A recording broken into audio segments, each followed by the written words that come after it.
Right now, we're inside a computer program? Is it really so hard to believe? Your clothes are different, the plugs in your arms and head are gone. Your hair has changed. Your appearance now is what we call residual self-image. It is the mental projection of your digital self. This isn't real. What is real? How do you define real? If you're talking about what you can feel, what you can smell, what you can taste and see, then real is simply electrical signals interpreted by your brain. This is the world that you know. The world as it was at the end of the 20th century. It exists now only as part of a neural interactive simulation that we call the Matrix.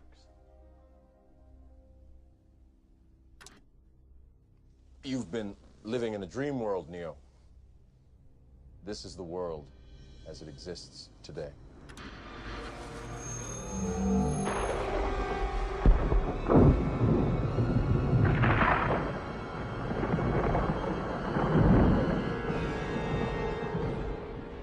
Welcome to the desert of the real.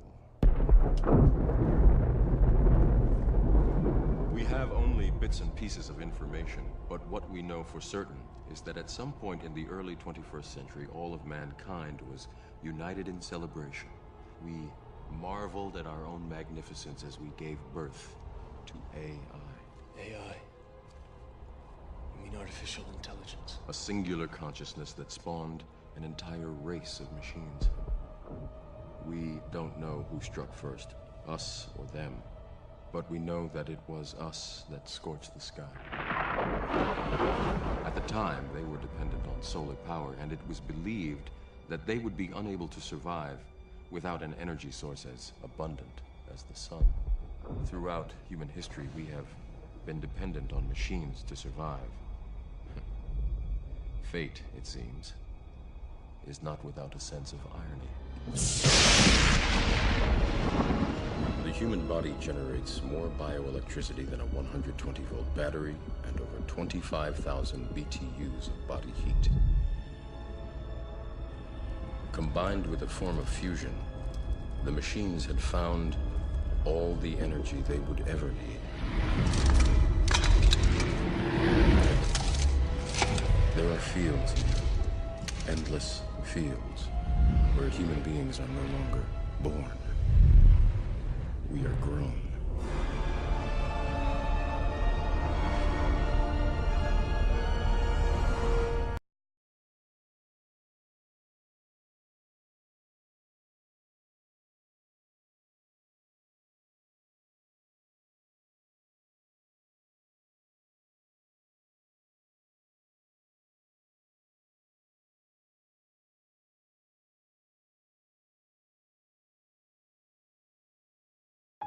Those who have no interest in freedom, either their own or anyone else's, will simply mock and ridicule everything that has been shown.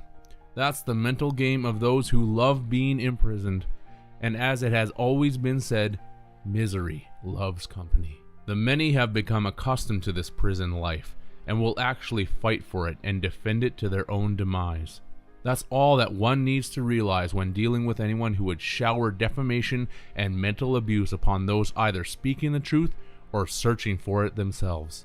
Additionally, all that one needs to ask of themselves in those situations is, how is this person's verbal abuse helping me to discover the truth about anything? There is nothing constructive about criticism. It is only destructive.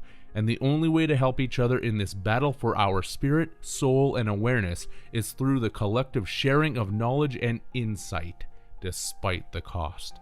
As Nietzsche put it, the individual has always had to struggle to keep from being overwhelmed by the tribe.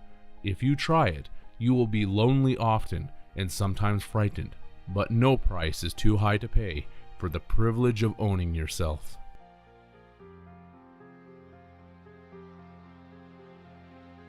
The tribe are those who love the so-called comforts of their prison cells. But I, for one, am tired of the shackles and chains. Enough is enough. The cycle stops here.